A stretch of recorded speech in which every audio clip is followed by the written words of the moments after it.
guys, here are my predictions for UFC 89, and they're going to be free on Spike October 18th. Now, what is better than being free? I don't know. It's pretty cool. So go to spike.com, and you can go to the UFC section, and you can see me, because I have a video partnership with Spike. So all my videos are there first, before anywhere else. So check it out.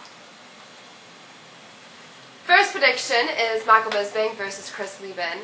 Now, this fight card is looking pretty hard to predict. I think all the main card fights are going to be stand-up wars. And with this fight, I've been thinking about it a lot, actually, and I'm kind of torn. Leben has been training in Hawaii for a while, and I think it's going to be a long trip for him to travel halfway around the world to get beat up in front of Bisping's home country. I don't think Leben likes to be called the gatekeeper. I'm pretty sure of that. And, you know, I think he needs a TKO, stoppage, or knockout over Bisping to move way up the ranks. So I think Leben might pull an upset, but I'm going to go with Bisping. I think he's got crisper strikes, and I think he's going to, better cardio. I think he's going to pull off the win or win it. We'll see. I don't know. Next prediction is Keith Jardine versus Brandon Vera. Now, this is an interesting matchup, and I think we're going to see these guys, keep it standing. Jardine has an orthodox style of striking, and he gives his opponents a lot of trouble. Example, Forrest Griffin, Chuck Liddell.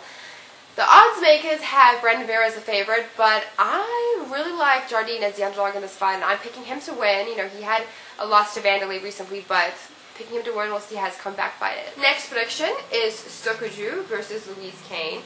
Now, surprise, surprise, I see this as a stand-up fight as well.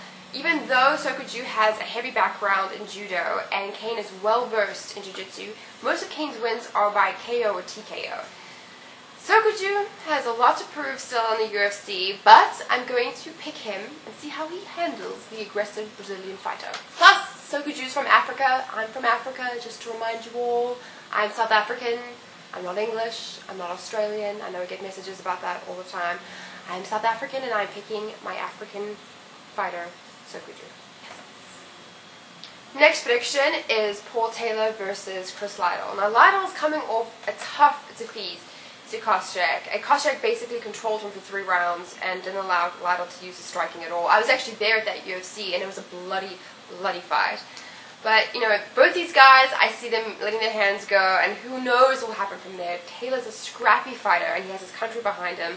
Liddell, I think he's going to pull it off. I think he has better hands, and I think that's going to get him the win.